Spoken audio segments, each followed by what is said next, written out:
Será que é o fim do dólar?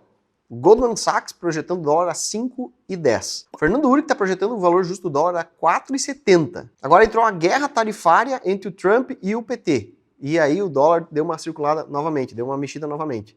Eu quero te mostrar hoje os principais erros que têm circulado, que indicadores são absolutamente errados de se olhar, uma forma errada, que têm sido projetados aí pela internet, e quero mostrar indicadores bons, né, qualificados, com pessoas que vocês podem confiar, e também uma prova de que o dólar não perdeu força nenhuma, nem mesmo pelo problema fiscal que os Estados Unidos está passando, nem pela dívida amplamente crescente. Nada disso é um problema para a estrutura do dólar e a tendência forte de dólar crescendo para os próximos anos. Eu quero te mostrar isso nesse vídeo com uma prova lá no final do vídeo. Sou o Vinícius Trapazon, sou investidor profissional, eu já ganhei milhões de dólares investindo em criptoativos, que são ativos dolarizados, e hoje eu ajudo centenas de pessoas a fazer o mesmo, sem ficar com dinheiro de ninguém, sem venda de cursos e sem promessas de retorno extravagantes, absurdas. Se isso é algo que você está interessado, já se inscreva no canal, ative o sininho e fique atento aos próximos vídeos. Vamos começar pelos indicadores ruins. O Goldman Sachs projetando aí o dólar a 5,10, quando o dólar estava muito próximo a 5,40. Então o dólar chegou a fazer um fundo de preços ali em 5,40 em relação ao real,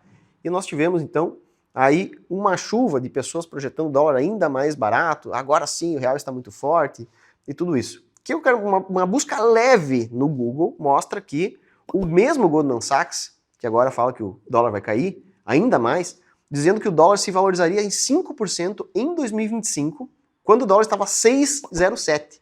Você nunca pode levar a sério previsões de instituições financeiras como o Goldman Sachs ou outros grandes bancos sobre essas variáveis econômicas, seja inflação, juros, preço de ação e o dólar. Essas variáveis aí eles nunca acertam, é impressionante. E porque tem, de certa forma, um vício de trabalho, que é o seguinte: quando o preço está subindo, a projeção é cada vez mais para cima, e quando o preço está caindo, a projeção é cada vez mais para baixo. É uma loucura. Então, se você for prestar atenção nesse tipo de projeção, você sempre vai ser induzido ao erro. Historicamente, as instituições não acertam essas variáveis. E isso é muito, muito ruim, né? Para você que está prestando atenção e entendendo, nossa, o Goldman Sachs é uma instituição muito séria, vou prestar atenção no dado. Não, olha o histórico dessas instituições, elas não acertam nunca. Ficou muito famoso em um vídeo do caso do analista da XP, que falou que o ano passado deveria ter terminado com o dólar a 4,70, dificilmente terminaria o ano acima de 5, e o dólar terminou acima de 6, né? Muito próximo a 6. Então a gente tem aí esse tipo de divergência é famosa na internet, então não caia nesse tipo de coisa. E quando vê uma instituição grande projetando esse tipo de variável, você já sai correndo. Não dê bola para esse tipo de coisa mesmo, porque existe um vício aí de trabalho e de metodologia associado ao trabalho desses caras. Agora, o Fernando Uri, que é um economista sério, que faz bons comentários políticos, ele cometeu alguns erros crassos aí que eu sou obrigado a comentar nesse último mês, dizendo que o dólar também poderia chegar a 4,70, que seria o preço justo do dólar, o 4,70, e que o preço tende a isso, e eu trouxe algumas variáveis do mercado que eu quero comentar para vocês como maus exemplos, alguns acertos, claro, e também dizer quais são indicadores que realmente são relevantes nesse momento e que tendem a fazer o dólar se apreciar. Então vamos lá. Olha o primeiro ponto, melhora fiscal. Então o Uri que atribui aqui, falou que no ano passado teve um overshooting do valor do dólar, que o preço subiu demais, naturalmente tem sazonalidade relacionada a dezembro, para ter uma puxada do dólar realmente. Eu não vi overshooting nenhum, sendo bem sincero com vocês, mas aí é fácil de argumentar, né? Depois que o preço passou, teve um topo ali. Todo mundo é adivinha do passado. Só que, olha o argumento dele número 2. Houve uma melhora fiscal no Brasil, isso ajudou as contas públicas, a percepção internacional, o que é claro que não é verdade.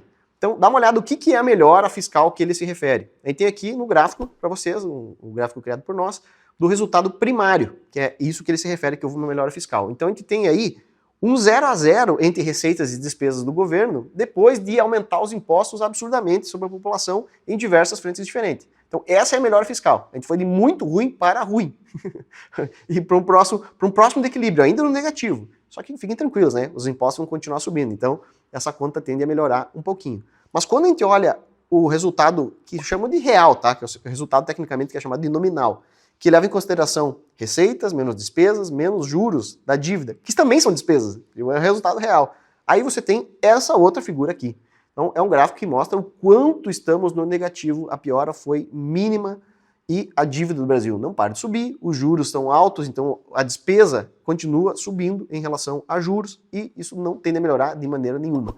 Então o resultado real do fiscal é uma porcaria. Então não tem melhora nenhuma, é uma melhora mínima. Você acha que isso vai mudar totalmente a trajetória do real para o dólar? De um país que está endividado e devendo e com despesa muito elevada, agora está um pouquinho menos. Nossa, que grande melhora. É por isso que o real melhorou.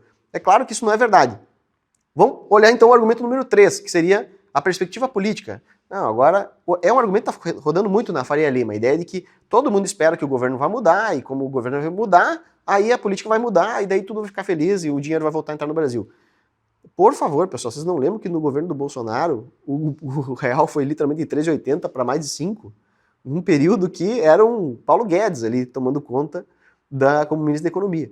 Então é absurdo pensar que simplesmente a expectativa da mudança de governo vai fazer preço no mercado. Mas, no entanto, muita gente tem vendido essa ideia. Não, o governo com certeza vai mudar, então naturalmente pode investir em ações, pode investir em reais, aqui está tudo certinho.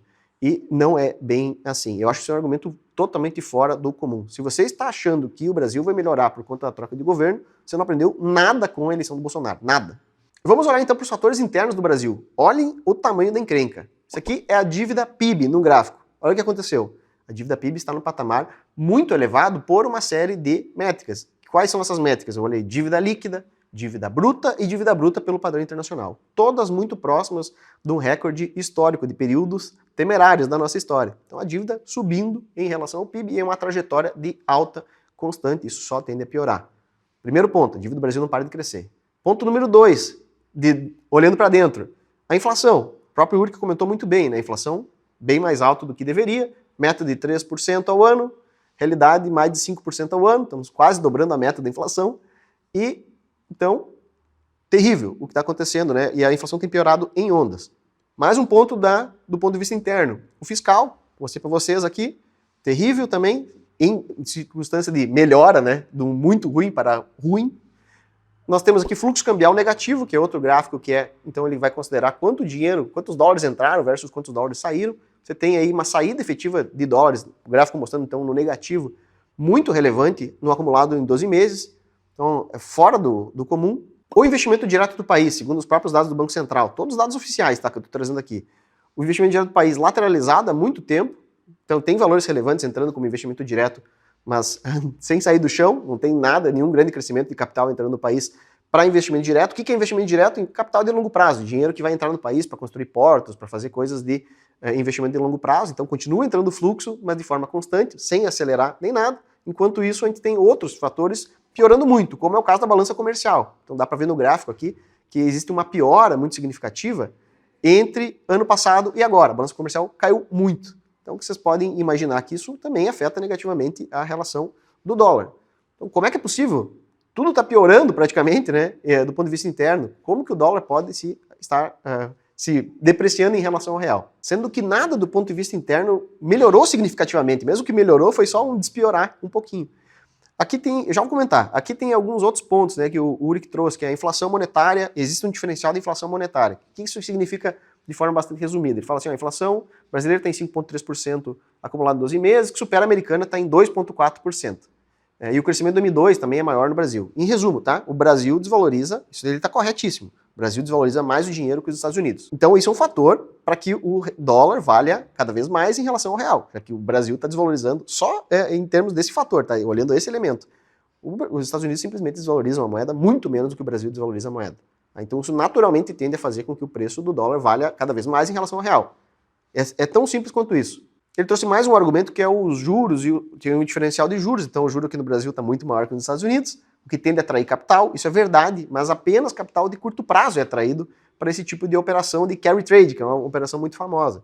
E esse tipo de capital, ele não dura muito, qualquer mudancinha, ele é muito suscetível a oscilações de preço da relação real-dólar. Então o dólar sobe um pouquinho, já fica desvantajoso você ter esse carry trade. E começa a ficar perigoso também, porque é uma operação que por natureza não tem hedge. Então você tem que prestar atenção, porque esse tipo de fluxo de capital que é atraído pela diferencial de juros, ele não fica muito tempo no país e pode mudar o fluxo de uma hora para outra. Então é muito perigoso você depender simplesmente desse elemento. E claro que faltou um ponto fundamental aqui, que é um diferencial de produtividade. Isso é um elemento muito difícil de medir, né? A produtividade de um país versus o outro. Uma forma de medir, claro, que é o PIB, o crescimento do PIB, mas é difícil de medir produtividade realmente. Mas o que a gente sabe claramente que os Estados Unidos produz muito mais que o Brasil, e eu mesmo olhando para PIB, né, o PIB dos Estados Unidos cresce mais que o Brasil, há muito mais tempo. Então os Estados Unidos produzem muito mais que o Brasil e os Estados Unidos depreciam a moeda muito menos que o Brasil. Naturalmente, você tem uma tendência de longo prazo, são variáveis de longo prazo, tá? Que fazem com que tenha uma consistência para o dólar se apreciar sempre mais que o real.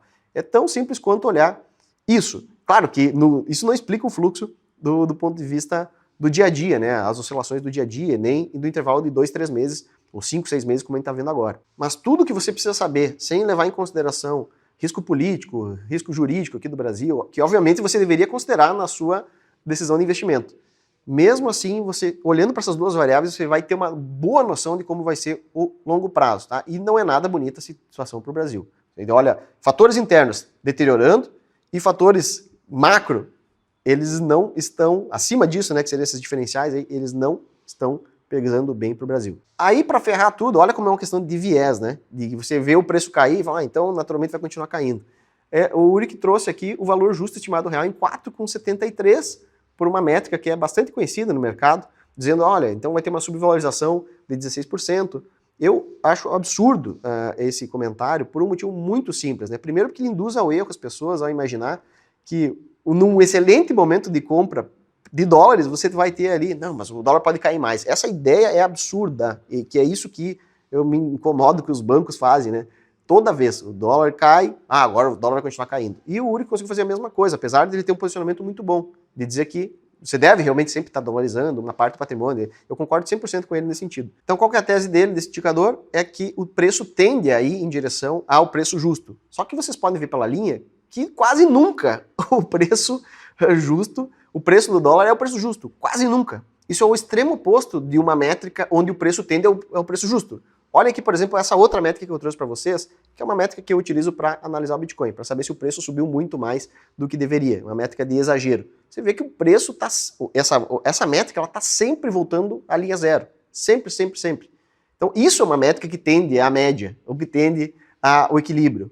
E isso aqui, que é o gráfico do Uric, é o extremo oposto disso, é uma métrica que nunca chega no preço justo, nunca tende ao equilíbrio e nunca tende ao preço justo. Entenderam a diferença? Então é absurdo você imaginar, não, olha aqui, tá, o preço justo é 4,70, o preço está 6. É uma loucura isso aqui. E, no entanto, né, esse tipo de coisa continua sendo propagada aí por, não só, naturalmente, pelo Uric, mas com um conjunto muito grande de fundos de investimento. Muita gente pensa dessa maneira, assim, o que é um absurdo. Assim, acho que a qualidade das informações tem que melhorar mesmo. Eu já vou trazer informações de qualidade aqui para vocês. Tá bom, então o que realmente importa, né, já que não é esse negócio aqui que está circulando na internet? O que realmente importa são outras variáveis. Então, no caso atual, o que importou para essa queda do dólar e essa apreciação do real foi exatamente fatores externos ao Brasil. Já que os fatores internos estão todos deteriorando, só podia vir de fora a encrenca. E a encrenca de fora é o quê? Um período onde o dólar perdeu força, como vocês podem ver nesse gráfico aqui. Praticamente o dólar perdeu força na mesma medida, assim, uma pequeníssima diferença, do que o real se apreciou. Então veja as linhas andando de forma conjunta aí, do 6,30, que o real chegou a bater ali por dezembro, para cá. Olhem que diferença absurda. Então quase toda a valorização do real se deve, né, à desvalorização do dólar em termos internacionais. Esse é o primeiro ponto, isso o Uric também falou muito bem. Agora, entendendo isso, que é muito fácil de visualizar, né, uma coisa até bastante óbvia, vou trazer agora informações relevantes. Qual a informação relevante? O economista Richard Rittenban, esse sim é um cara que analisa o dólar de verdade há muito tempo, ele não é só economista, mas ele também é um investidor muito grande, muito relevante e de décadas. Então esse é um cara que você tem que prestar atenção quando ele fala do dólar. E ele trouxe um indicador que eu vou copiar ele aqui, né? Muito relevante, muito interessante, que é um modelo de decomposição de fatores. O que ele está fazendo aqui? Ele está olhando, através de um indicador extremamente complexo, uma série de variáveis e tentando entender quais dessas variáveis está tendo mais impacto no preço nesse momento.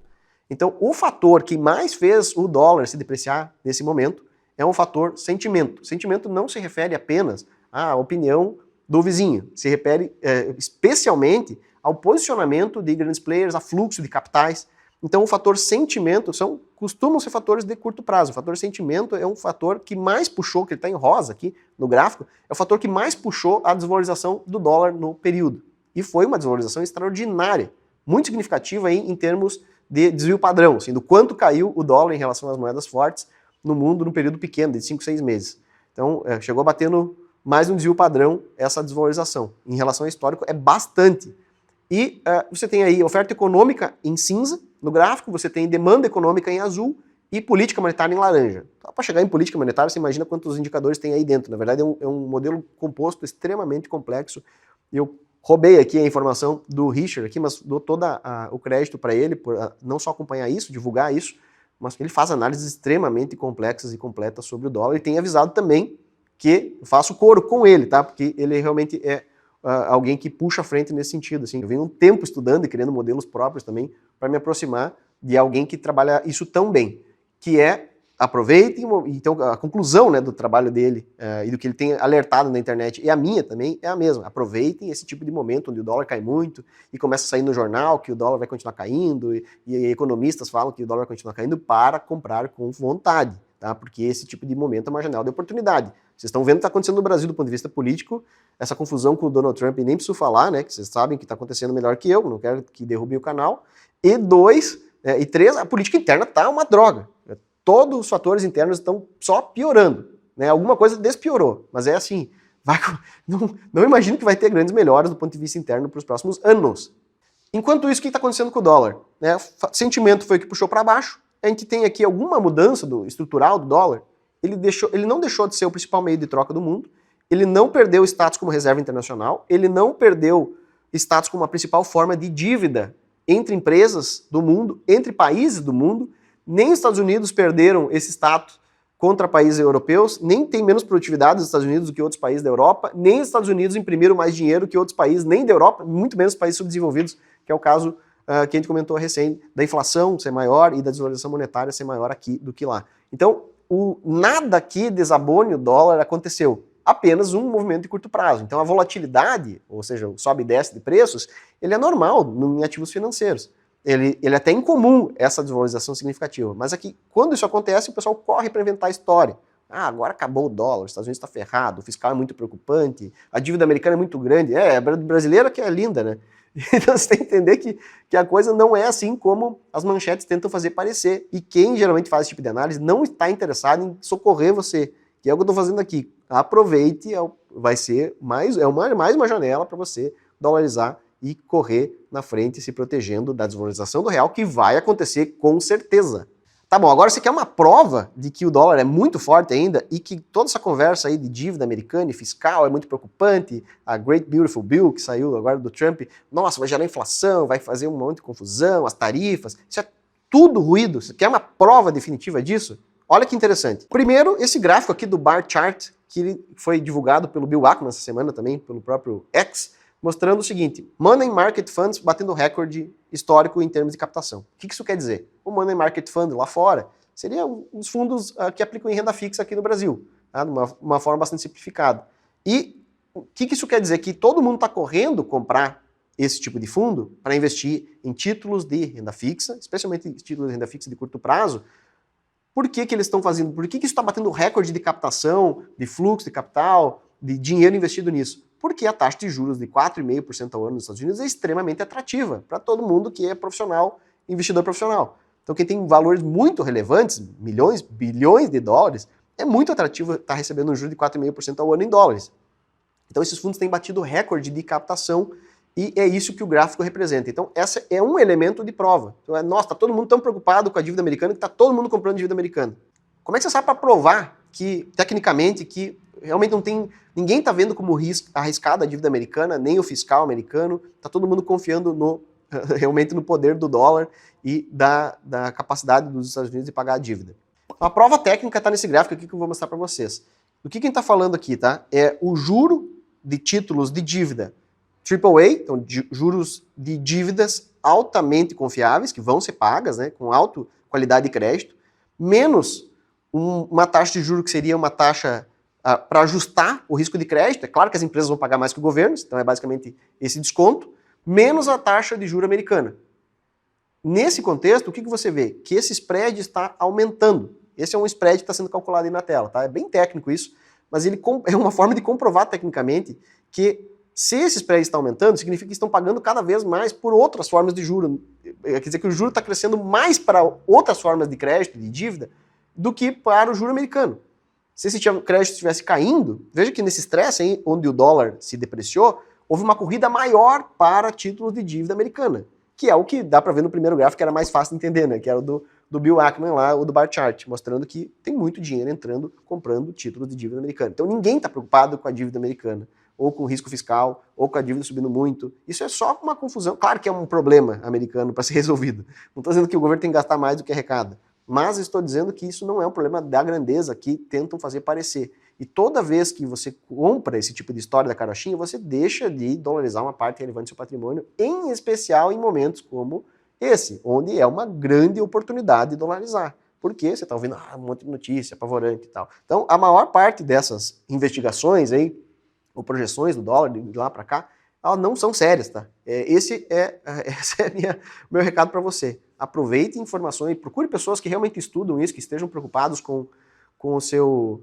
sucesso, né, para absorver informações. Né? Pessoas que realmente têm qualidade. Aqui eu dei mais um exemplo de uma delas, que é o Richard Rittenbank, que foi com quem eu aprendi muita coisa ao analisar o dólar. Hoje eu tenho meus próprios modelos e minhas próprias análises. Mas ele é um referencial aqui, que está há muito tempo fazendo isso, muito mais tempo do que eu. Tá bom, vamos falar o português claro aqui hoje para finalizar. Se você acredita que o Lula está fazendo um bom trabalho, que o PT está fazendo uma boa gestão, que está tudo certo no Brasil, então você tem que ter tudo em reais, não tenha nada em dólares. Compra tudo que puder aqui, imóvel, todo o teu dinheiro tem que estar no Brasil, todo. Não tire nada do Brasil. Agora, se você está vendo que tem coisas erradas acontecendo, que está até deteriorando, né, do ponto de vista interno, variáveis econômicas, que a economia já não está mais indo tão bem, então você tem que correr para ter uma fração, pelo menos do seu patrimônio, em dólares, independente das notícias que estão saindo por aí. Especialmente confiando em pessoas que querem que você tenha sucesso. Então você tem o mínimo interesse em entender esse assunto, em dolarizar seu patrimônio de uma forma que seja extremamente barata, você tem que conhecer o criptoativos como alternativa, que é a alternativa atualmente mais barata que existe de dolarização, e ainda tem uma vantagem que o dinheiro fica com você. É uma coisa que não existe em outros mercados. Você tem que deixar o dinheiro com o terceiro, fazer uma remessa internacional, é uma complicação danada. E aqui, em cripto, você consegue dolarizar o patrimônio sem ter que ficar com o dinheiro com alguém, tendo liberdade total, 24 horas por dia, 7 dias por semana, é simplesmente uma maravilha. Então aproveitem esse tipo de momento para dolarizar, e criptoativos é uma excelente forma de dolarização. Quer aprender a fazer isso de uma maneira profissional? Dá uma olhada nos links aqui do canal, se inscreva de novo no canal, ative o sininho e até o próximo vídeo.